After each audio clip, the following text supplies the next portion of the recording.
boarded up, breached, and burned to the ground. It's become a common thread around the city when it comes to derelict buildings and homes. It's extremely serious. It's been ongoing for years. We've seen increases, steady increases over the last 3 to 5 years. And this year has been record-setting for the number of fires in those buildings. So far this year, fire crews have already fought 104. There was 84 all of last year. We have securement issues. We have the volume of vacant buildings has obviously grown to an extremely high level. And things like the socioeconomic conditions, substance abuse, homelessness, they're all leading to some of these issues. Just this week, the 120-year-old Windsor Hotel went up in flames. Deputy Fire Chief Scott Wilkinson says fighting fires in vacant buildings comes with a great risk. It's the dangers of the structures that being compromised. Our crews have difficulty going in, and it creates a dilemma. Are there people in those buildings or not? The city says there are 663 buildings on its derelict list. The potential for fires is a concern for residents around the city and here in the Luxton neighbourhood. We've seen it happen just a few doors over, at the end of the block, around the corner, fires, losing vacant homes being lost to fire. Brent Johnson is worried about this old heritage home on Cathedral, which has sat empty for the last 5 years. It sits empty, neglected, and a magnet for all kinds of things, unfortunately. There was an empty car in the backyard that was used for shooting up. The city is trying new approaches, including changes to boarding standards and charging vacant property owners for firefighting costs. By the end of August, it had already issued 27 bills totaling more than $750,000. The highest bill was nearly $104,000. Anything that's going to help incentivize people properly looking after securing and or ultimately creating an incentive to turn it into housing is really what we want to see. However, Wilkinson admits the city has seen very little of that money so far, and more needs to be done. Brittany Greenslade, CBC News, Winnipeg.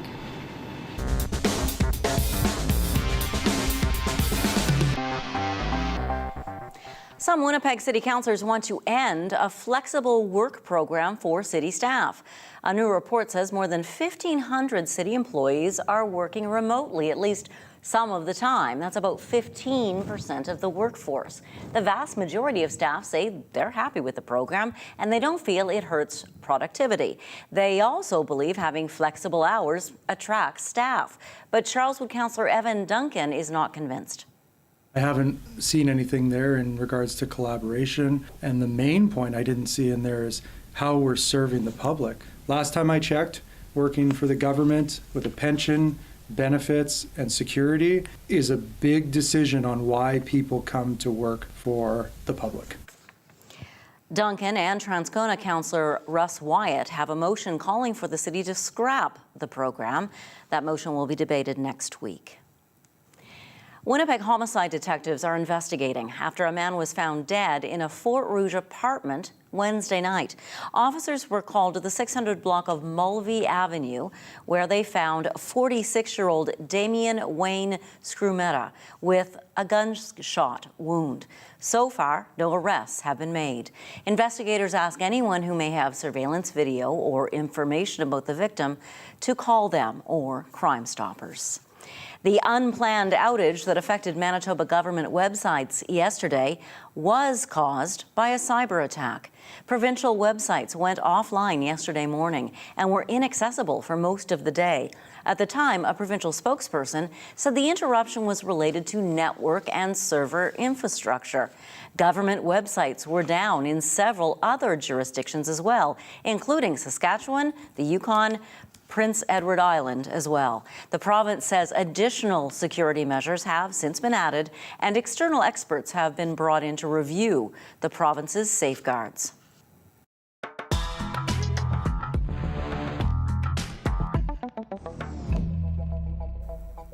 Manitoba's two main political parties are sticking with their strategies. The Progressive Conservatives are again talking about affordability and the economy, while the New Democrats are all about health care. To tell us more, the CBC's Ian Fraze joins us now live from the CBC newsroom. Ian, how would the Tories make it cheaper to dine out? If re-elected, the Tories would remove the PST when you buy a meal at a restaurant. Now, this won't apply to liquor sales, but it would make the rest of your meal cheaper, even if you order takeout. Red River North candidate Jeff Wharton says this will be a boost to the restaurant industry. We've heard loud and clear from restaurant owners that they need some support to get back up and running again. At the same time, Manitobans could use a break to go out with their families to eat and order in. Fast food customers today had mixed opinions. Restaurants for us are more of the exception rather than the general rule, so I don't think it would impact us much, but I mean, there's a lot of folks out there that work that I think you would find any reduction in the cost of meals would definitely be helpful. I'm fine with being taxed because it goes towards the community. Honestly, I think that fast food should be taxed more and subsidized into healthy like microgreen farming or things like that. Speaking of farming, fish farming could also be getting a boost. The Tories promised today $20 million to help the aquaculture industry. The announcement was held at an Arctic char operation in the RM of Rockwood. What about the NDP? What healthcare announcement did they make today?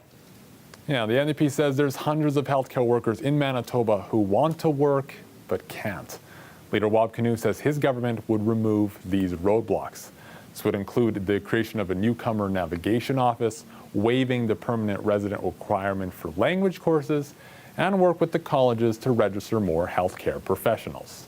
We see that there are hundreds of nurses, healthcare professionals who could be working on the front lines right now. And the regulatory colleges are creatures of the provincial government. So it really is incumbent on a provincial government to move things along here more quickly. Some of these workers spend years and pay thousands of dollars in an effort to get accredited to work in their specialty in this province. Janet.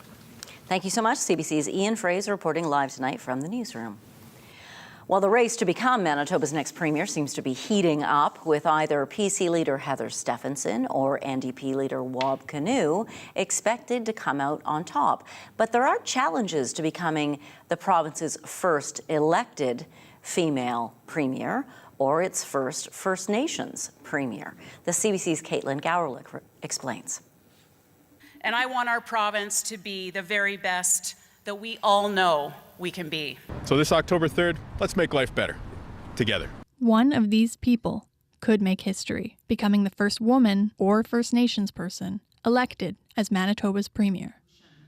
But experts say PC leader Heather Stephenson and NDP leader Wab Kinew both face challenges because of who they are. When you are tough as a woman leader, then you're criticized for doing that. Or if you're seen to be too soft or too conciliatory or inclusive, you're criticized for that.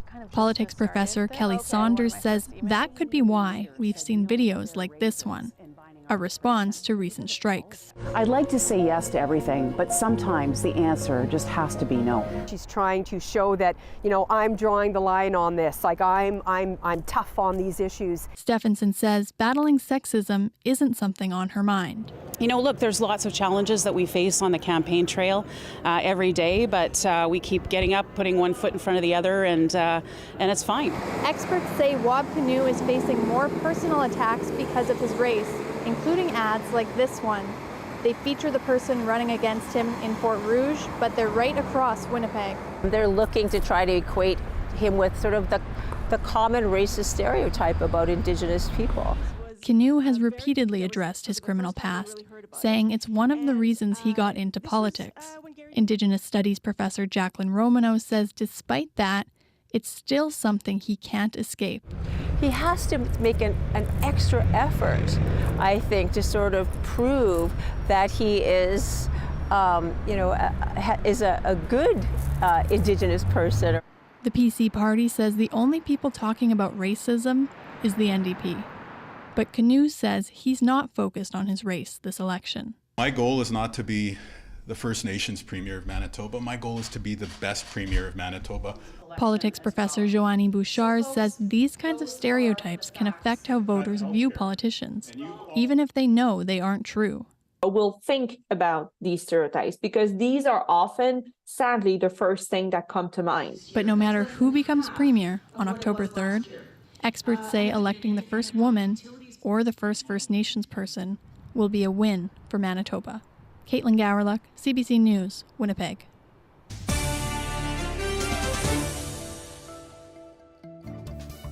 Join us next Thursday when Manitoba's three main party leaders go head-to-head in a televised provincial leaders debate. We're teaming up with CTV and Global to bring you an hour-long commercial-free debate right here at 6 p.m. next Thursday, September 21st. It will be moderated by Mary Agnes Welch from Probe Research with questions by a panel of journalists. We'll also bring you live analysis immediately following the debate at 7 p.m. That will be Bartley Kivas, Ian Fraze, and myself. You can watch that on our website or on our CBC Manitoba YouTube channel. Vision problems are among the most common yet undiagnosed problems for children in school. In Manitoba, an innovative clinic is trying to change that, taking eye tests straight to the students. Our Cameron McIntosh has more. Which one's the blue one? Okay. They'll be Elsa Lizu's first glasses. Nearsighted, she's struggled to see across a classroom. When it's far away, I can't. When it's closer, I can. Optician Sean Sylvester hears that all the time at this one-of-a-kind mobile eye testing clinic, trying to find undiagnosed vision problems in elementary-age children. I mean, typically what we see is a lot of students who've never been tested before. This is Ruth Hooker's school in Selkirk, Manitoba, mostly new Canadians and Indigenous students. We work primarily with vulnerable and marginalized communities, ones that struggle to get access to vision care. According to the National Coalition for Vision Health, 1 in 4 school-aged children in Canada has an undiagnosed vision issue, while only 14% of kids starting school has had a vision test. Peter Correa is a principal of a Winnipeg elementary school. He helped develop the idea for the clinic after watching students struggle. It's helped with academics, behavior, and disengagement, and I see the results in the academics and with the reading, learning, math, everything. Just a more confident child. Across most of Canada, vision tests for children are free, but testing rates are low. Early vision problems aren't often obvious. We thought he didn't have a problem, and then he got his eye tested at school and he got glasses, and we were surprised. Kari Matsu says her son's concentration has improved since getting glasses after a mobile test. This one, 45. Good job. If parents can't afford the glasses, they get covered by a combination of insurance, government programs, or donations. This year, the clinic is set to visit more than 100 schools, testing about 12,000 kids. There's something special about working with students who don't know that they can't see and seeing the difference in their lives. Starting with little changes, like seeing the teacher across the classroom. Cameron McIntosh, CBC News, Selkirk, Manitoba. It has been a year since the death of 22-year-old Mahsa Amini. She died after being detained by Iran's morality police for reportedly not wearing a hijab properly. Her death has sparked worldwide protests. The Iranian regime, and now she is being commemorated in Winnipeg at the Canadian Museum for Human Rights. CBC's Zubina Ahmed reports. The message in raised black letters: woman, life, freedom. The English translation of the famous Kurdish phrase, Jin Jiyan Azadi, which became slogan of a feminist revolution in the wake of Mahsa Amini's death. Iranian-Canadian artist Hajar Moradi wanted to amplify that call. I hope the banner cultivates international allyship by highlighting the shared struggles and challenges women encounter worldwide. 22-year-old Mahsa Amini was arrested in Tehran on September 13, 2022 for improper attire. She died 3 days later while in custody of Iranian morality police. They said the cause of her death was due to pre-existing medical conditions. But women detained with Amini alleged she suffered police brutality.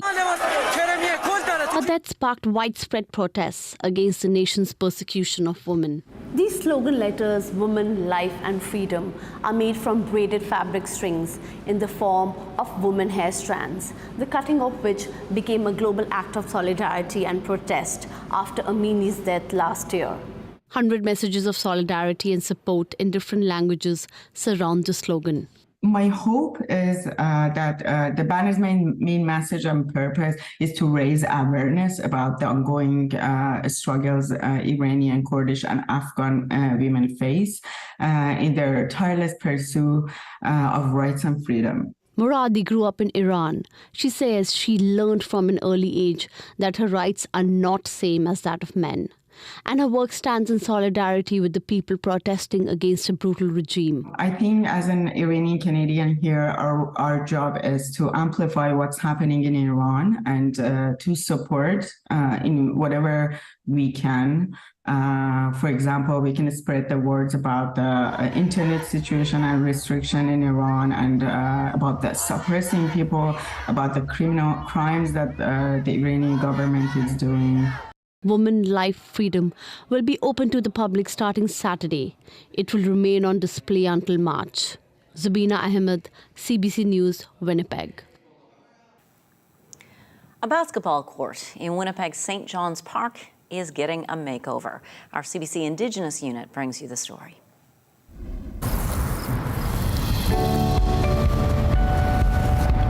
We're painting a mural on the basketball court here at St. John's Park, and the title of it is Fly Like an Eagle.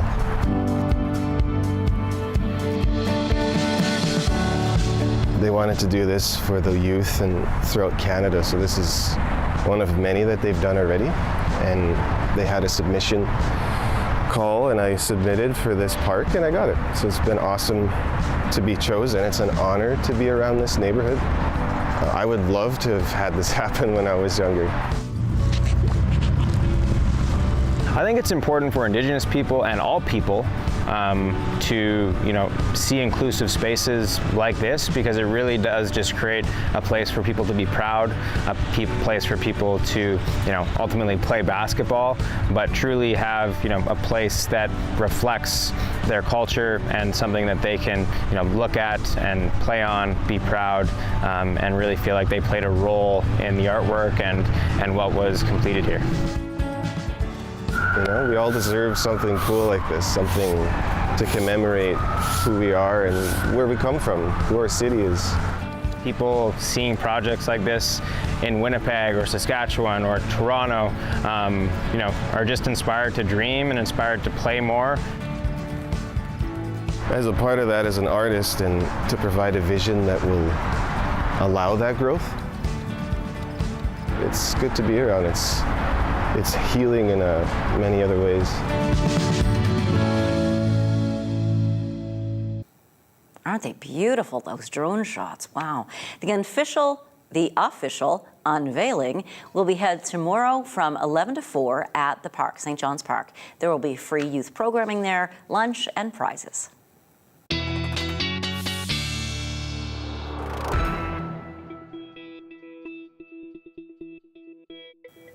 So, Riley Lechuk, what kind of weather do you think they're going to have tomorrow? A lot drier than the weather we're seeing today and Good. out the window right now. A little bit of a damp day across southern Manitoba, even into parts of central Manitoba. And we're still seeing some of that lingering. We can take a look at satellite radar right now. And as you can see, the tail end of those showers still lingering around southern Manitoba, fairly scattered at this point across most of southern Manitoba. The brunt of that, the main area of low pressure that brought some of this rain, is off into northwestern Ontario, where we will see some pretty wet conditions as we head into the evening tonight into tomorrow. We can take a closer look at the futurecast. There we go. You can see that area of low pressure there still making its way out of the province as we head into the morning tomorrow. Still some lingering scattered shower activity. I see a pretty slim chance of showers as we head into the night tonight into tomorrow. But behind that, some clearing. So we're going to start to see some sunny breaks as we head into the afternoon tomorrow. So So we will start to see sunnier skies west to east as we head through the afternoon tomorrow. Mainly cloudy still for parts of the Red River Valley, but we will start to see the sun as we get through the day. Looking into Sunday, mainly cloudy for parts of northern Manitoba, but bright sunshine once again as we head into Sunday for the southern part of the province. Still a little bit of cloud cover to contend with, but mainly sunny skies even as we head into Monday. Could see some more cloud cover rolling in, and we could see some showers to start the week. We'll talk about that a little bit later. In terms of rainfall yet to come, really not a lot here in southern Manitoba. What has fallen is pretty much done now. Could see another couple millimeters. Best chance for that in the eastern part of Manitoba, the Whiteshell into northwestern Ontario, where we could pick up another couple millimeters by the time we get into the morning tomorrow. So really not much to worry about. We're looking at a much drier pattern, I think, as we head into the weekend here. So looking at the current conditions right now, 14 degrees. We are under a mainly cloudy sky at the moment. Winds out of the west at 15. It's been a pretty cloudy day today, and that's what we're going to be sticking with as we get into the night tonight. Mainly cloudy skies. Winds die off a bit. We'll be seeing winds out of the northwest. 15 gusting to 30 tonight, waking up to 11 degrees. Sunny breaks first thing in the morning. Mainly cloudy sky, though we really won't start to see some of that clearing till we get into the afternoon tomorrow. 17 degrees. I'm calling it a sun cloud mix tomorrow. Winds lightening up, so we're going to see fairly pleasant, fairly decent, and I think a fairly seasonal September day tomorrow. So looking at the rest of the weekend, we see sunshine returning again for Sunday, a high of 22 degrees. Could be a bit breezy. We'll see some clouds rolling in on Monday. Slim chance you could see a shower, but I'm calling it a mainly sunny sky. And Tuesday, mainly sunny as well at 25 degrees. So that is the next few days. When I come back, I'll be talking a bit about Hurricane Lee and, of course, your 7-day forecast still to come, Janet. Looking forward to it. Thank you, Riley. The first full week back to school has just ended for Manitoba children. Many teachers will tell you they spend the first days of any new school year testing out where the kids are and what they've forgotten over the summer. Scott Shire joins us now. He is a principal at Maples Collegiate. Thanks so much for joining us. Thanks for having me. What are you hearing and seeing about the kids? How are they doing? They're very excited to be back full time. I mean, we were back full time last year, but this year it's like we haven't been away. All activities are full go. Kids are, back full go as well and ready to go.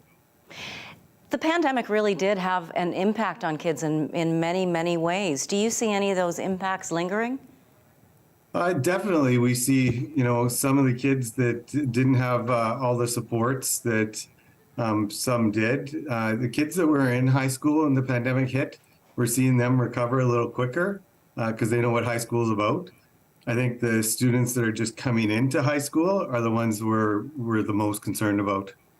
In what ways? Just their learning loss and trying to figure out what high school is about, and teachers trying to judge the gaps that are there. I mean, our admin message to our teachers was, you need to slow things down for kids. You can't teach the way you taught 4 years ago. And our teachers have done an awesome job doing that. And, we've seen our high school kids catch up and recover from those gaps quicker than I think most of us thought they could. So what does that tell you? Kids are resilient, and our staff's working hard. Teachers are resilient as well, and they have to be. That's the type of job it is. And, we're going to get them caught back up eventually. What about social skills? You keep mentioning the term what high school is about. Is that a part of it? Definitely. I mean, last year especially, we saw that kids were in their basement for 2 years. Just the expectations that we had of them and to get them back up to those expectations was a tough go at the beginning of the year last year. The end of the year was great. So again, I have lots of hope. Beginning of the year was a rough ride last year. What more could we be doing as parents and grandparents and supporters to help kids settle back in? I think just look at all the other outside supports that are there. I mean, we have kids that access one of our Wayfinders programs, outside supports outside of school as well, and just to make sure that they're having conversations at the dinner table with kids and supporting them as well. Tell us about Wayfinders. What is that? Wayfinders is an after-school program where kids can go and get tutoring. They do food activities. and they do it for a couple hours after school every day. Why is the checking in that you're suggesting at the dinner table so important? Just so you know what's going on in the school, so you know how your son or daughter are doing, or just to make sure can parent and be there for them. It's not uncommon though to have teenagers, especially young teenagers, be moody and say good, bad, fine. It can be tough to draw them out. Any advice? Yeah, I wrote an article on that when I was the principal of middle school.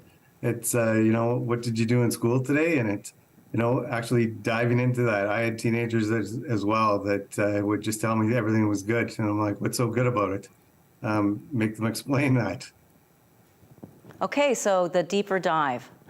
Scott Shire, Sure. thank you for sharing your expertise with us, and hope to chat with you later in the school year as well. Great, thank you. Thanks for your time. About 13,000 auto workers have walked off the job in the United States in the first phase of job action designed to get the workers a big raise and also get concessions made in tough times rolled back. More on the story after the break.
For the first time in its 88-year history, the United Auto Workers Union has gone on strike against all of Detroit's big three car makers at the same time.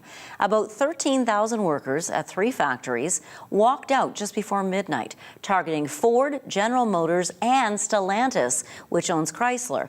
There are hopes for a quick settlement, but the union and the car companies are still far apart, which could mean problems for Canada's auto sector.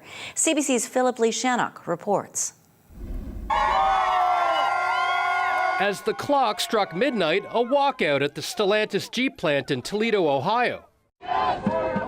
Similar scenes at the General Motors SUV plant in Missouri.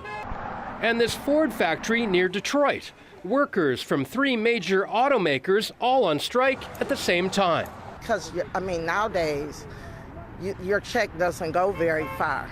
The simultaneous strike is a first for the United Auto Workers Union, and it still has chips to play.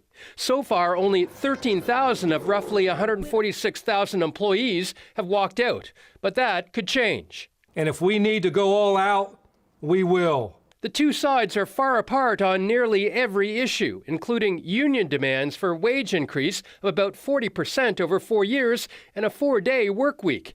The U.S. president showing support for the workers. Record corporate profits, which they have, should be shared by record contracts for the UAW. But the big 3 automakers say that could double the cost of vehicles for consumers. The union representing Canadian auto workers is also watching closely, with their deal set to expire Tuesday. We have to wait to see what the deal comes in over there. Unifor has already rejected 2 offers by Ford and still has to negotiate with GM and Stellantis. A potential deal in the U.S. could be used to drive those talks. Striking on all 3 companies makes this very acute. Everybody's paying attention. So when everybody pays attention, you probably, ironically, have a better chance at having a short strike. But if that isn't the case, there's the potential for major economic implications. And this drags out into November and December. And this disrupts the U.S. economy and the Canadian economy and potentially other global economies. Canadian manufacturers export $35 billion worth of car parts every year. Philip Lee Shannock, CBC News, Toronto. The Libyan city of Derna is struggling to cope with a terrible situation. It's a port city, and it was smashed by a torrent of water when 2 dams collapsed on Sunday. Now, thousands of corpses are washing up on shore, or they're finding them buried in rubble. Witnesses say entire neighborhoods and people living in them were washed into the sea. Officials say more than 11,000 people have died. As Abby Dawson shows us, international aid is just now reaching people in the devastated city. A catastrophe. That's the UN assessment on the impact of Sunday's flood in northern Libya. 30,000 people have been displaced, and there is concern about an unfolding humanitarian crisis. The United Nations says people are in dire need of aid, including food, shelter, and primary medical care. This is a tragedy in which climate and capacity has collided to cause this terrible, terrible tragedy. Derna, a city of over 100,000 people, 900,000 people affected, and this is on top of a situation in Libya where 300,000 people in Libya already needed humanitarian aid. The UN has also said most of the deaths could have been avoided. An evacuation order was not issued over the weekend ahead of Storm Daniel, not by the UN-recognized government in Tripoli, nor the administration in the eastern part of the country. Libyan officials have acknowledged some failures, though. They say the breached dams had not been properly maintained in about 20 years. 2 of those dams burst on Sunday following unusually heavy rainfall. The torrent brought down buildings, bridges, and pulled people from their homes. Now, Libyans are trying to help each other in the city of Derna, which bore the brunt of the flooding. One bakery provided free bread to people who have lost everything. Meanwhile, some international rescue and relief workers have managed to get to Derna. This team from Turkey is helping to search for survivors and bodies of the victims. More help is on the way in planes from various nations, including Jordan, Algeria, and Egypt. The first aircraft carrying supplies from Germany landed today as part of the EU's response. It includes tents, cots, and generators. The challenge now to get these much-needed supplies to the people of Derna as quickly as possible. Abby Kualas in CBC News, Berlin. It's been 2 decades since North America's first legally supervised injection site opened in Vancouver. Since then, it has served millions of drug users. CBC's Joe Ballard takes a look at its legacy. We did it, guys! We did it! 20 years ago, Insight opened its doors as North America's first legal supervised consumption site. Today, it continues to serve drug users, providing a safe way to inject under the watch of healthcare professionals. Insight was important when it opened. It continues to be important in the current overdose crisis. Over the last 2 decades, millions have visited. Many have been connected with detox and other healthcare services, and nearly 12,000 overdoses have been reversed. I remember just coming here to use drugs is what I thought I was going to do. But it turned into something so much more and so much bigger. Felicella says he visited Insight around 4,000 times over 10 years. One visit stands out in particular. He overdosed. When he regained consciousness, the nurse, shaken, told him she cared for him. Burst into tears. And the many moments that led to that one moment where I just told her I don't want to do this anymore. Felicella is more than a decade sober and now works as an advocate. Insight's journey hasn't been without its share of road bumps. The previous federal government attempted to withdraw its green light by removing its Health Canada exemption from prosecution under Canada's drug laws. The case was challenged, rising all the way to the Supreme Court of Canada. The Supreme Court of Canada unanimously decided that it was unconstitutional to end Insight's exemption. While it started as a way to prevent transmission from dirty needles, Insight has had to adapt. A new player entered the scene, fentanyl. Insight's data, crucial to understanding the deadly drug. In the years ahead, this team says Insight will continue to adapt and continue to save lives. Joel Ballard, CBC News, Vancouver. Well, people on the East Coast and in the Maritimes are making their final preps before Hurricane Lee makes landfall this weekend. The storm's expected to bring hurricane-force winds and up to 100 millimeters of rain. We'll bring you more after the break.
Hurricane Lee is now barreling toward Atlantic Canada.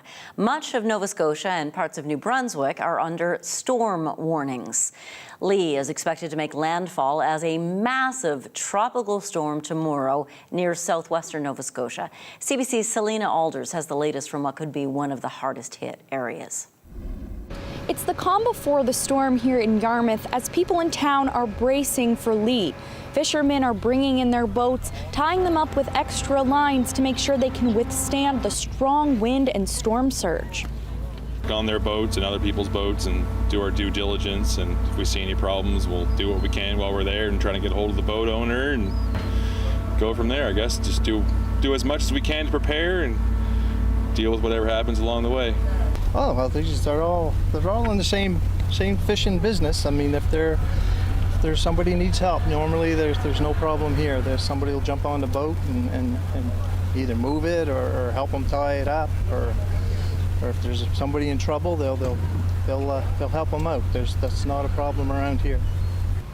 Nova Scotia power crews have been out prepping for days. They're replacing and stabilizing the guide wires in hopes that the poles don't get blown over. It's the first day in Nova Scotia for this couple from Washington. They caught the last ferry out before the storm from Maine last night. We had to cancel our camping reservation that was on the southern coast of Nova Scotia because it was supposed to be beautiful right on the ocean. We were really looking forward to it, but it sounds like it's not really wise to be on the ocean right now. An emergency drop-in center will be set up at the fire hall on Saturday at noon for anyone displaced by the storm.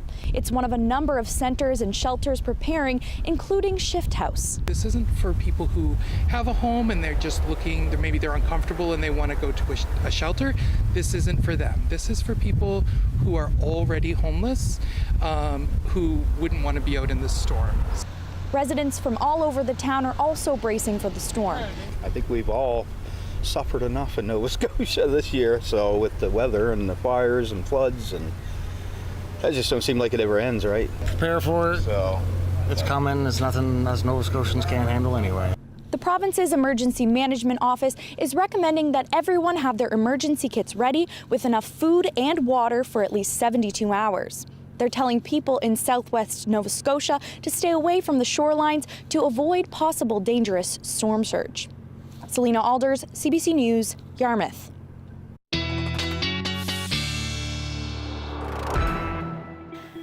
Weather specialist Riley Lachuk joins us once again. So where exactly is Lee now? Well, the main center of the storm, Janet, still offshore in the Atlantic, coming up the eastern seaboard of the United States. But certainly some of that rain still already packing a punch in parts of Nova Scotia. Here's a look at satellite radar right now. And yeah, you can see this takes us through the past few hours or so here. And you can see the center of that hurricane right here and the outer bands of that rain already into the Halifax region.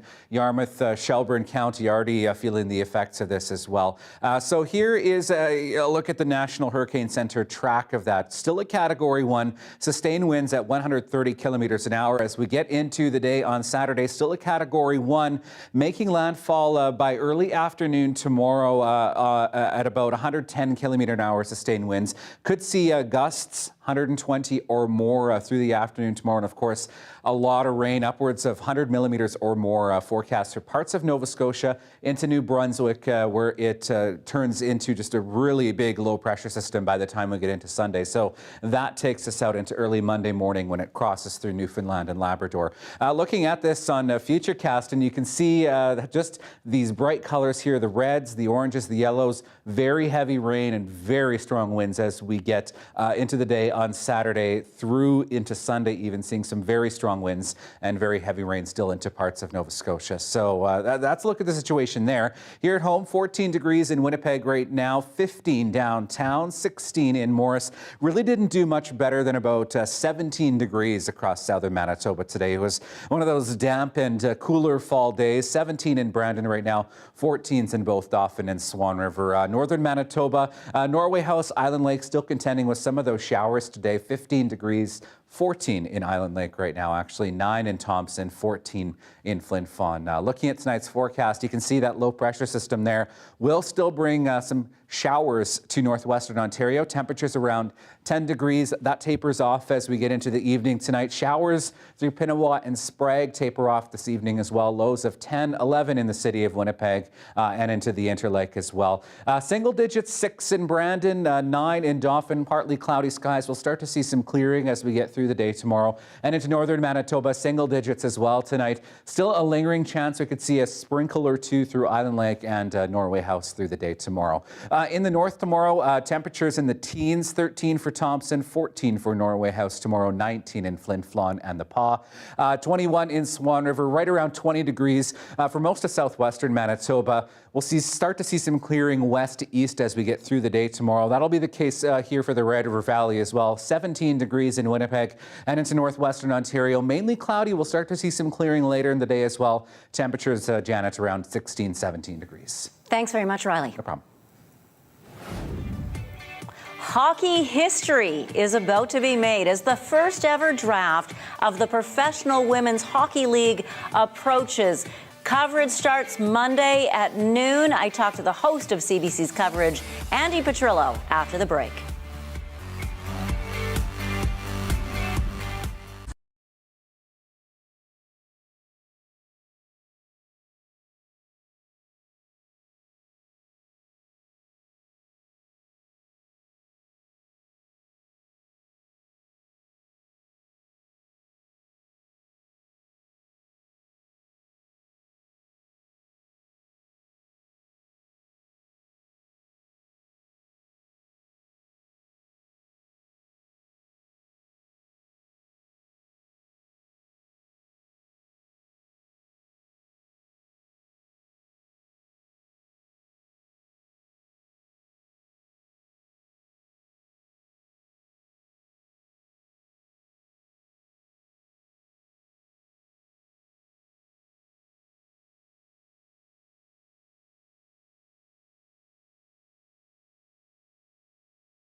For hockey fans, perhaps particularly among female hockey players, excitement is building for the inaugural draft of the Professional Women's Hockey League.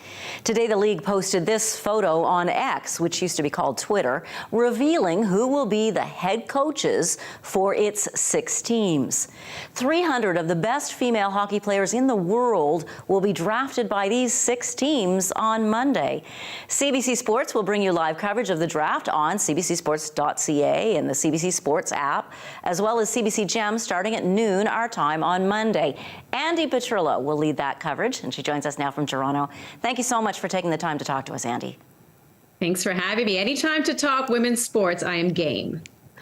As you prepare for Monday, what are you hearing about the significance of this draft and this league?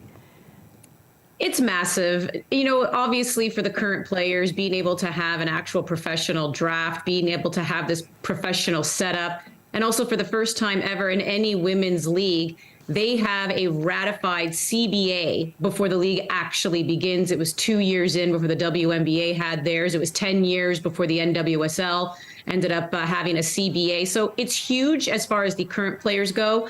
But earlier today, when doing some prep, someone that's going to be with me on the panel, of course, is an Olympic and world champion, Cheryl Pounder. And this is somebody who's retired from the game a very long time. And she said, you know, I had tears in my eyes when the announcement was made that this league was actually going to happen, because for so many of us who are the trailblazers, we never believed it would happen. We never believed that there would be this kind of professional setup, that of course the leagues in Canada and America would come together and create this dominant North American league. It's historical. It's going to definitely be a historical day. And it's also worth noting for everyone out in Manitoba, there are 4 players who are from the Manitoba area who are listed in the top 50, 2 defenders, 2 goalies, and one in particular who's expected to go top 3 is Jocelyn Larocque. So we know her, of course, to be a 2-time world champion and 2-time Olympic champion, a defender. So keep your eye on those, that Manitoban player in particular. Others have tried to start women's hockey leagues. Why do people believe this one's going to really catch on and work? There's a lot of stuff behind the scenes that I'll probably bore a lot of people with the nitty gritty, but it was always about having a sense of professionalism, and it was about paying a decent amount of wages. It's about having, professional facilities as well, and not being treated amateurish. And it was really difficult. Ice times were always all over the map. Facilities, again, were not top notch. They were not what you would consider professional. And then, of course, the sustainable system. Like when I say they've ratified this CBA, this is a very detailed CBA, right down to how many players can be on a certain minimum wage, how many players can be on a higher, how many you have to have around 80,000. So there's a lot that's actually been detailed here to make sure this is professional. Meals, per diem, travel. This is everything that they've asked for. It's to an extent, what the men get at the NHL level. Of course, the dollars and cents at some point they hope will get to where the men are at, but they're also being very realistic. So there was a lot that needed to happen. And of course, they got the major investment from the Mark Walter Group. This is an investment firm that sits on assets of $300 billion. And the Billie Jean King enterprise as well, who has come on in. And we all know how exceptional she is. And she will actually be at the draft on Monday. I'll have a chance to speak with her. So a lot of these things needed to happen to create a professional and sustainable environment. We'll be watching, Andy. Thank you so much. Thank you.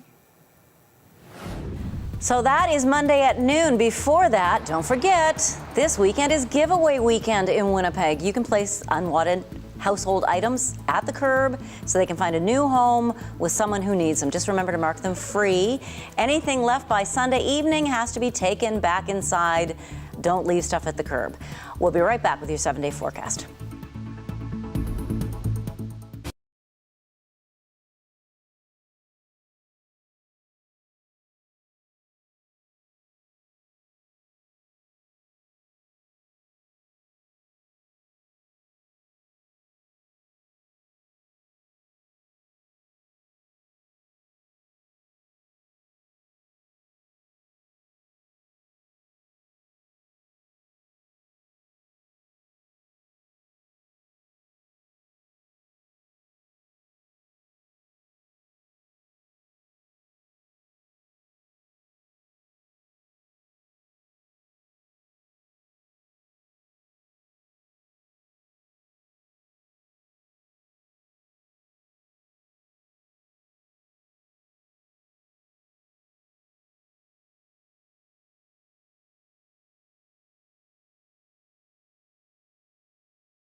they've made the promises. All of these things are about growing our economy. You want to build this province? This is how you build it. That's why Manitoba Liberals are the only real choice for real change in this election. Now they have to defend them. The candidates face off in the Manitoba Leaders Debate 2023, Thursday at 6 p.m. Commercial free on CBC television and live streamed on CBC Jam and cbc.ca/Manitoba. Listen on CBC Radio 1.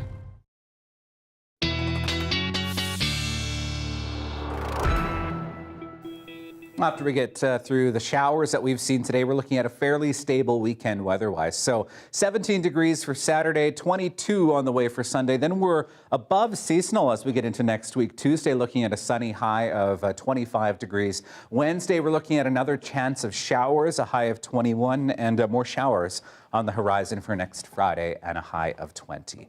Well, it has been a tradition that stretches back more than 2 decades for families in New Brunswick. Yeah, and for families in Manitoba too, going to the corn maze. Here's your daily lift.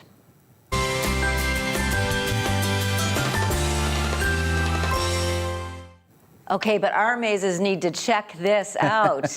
Every year, the Hunter brothers come up with a new theme, and this one was music. So they've created mazes paying tribute to a pair of iconic Canadian musicians, folk singers Stan Rogers and Gordon Lightfoot.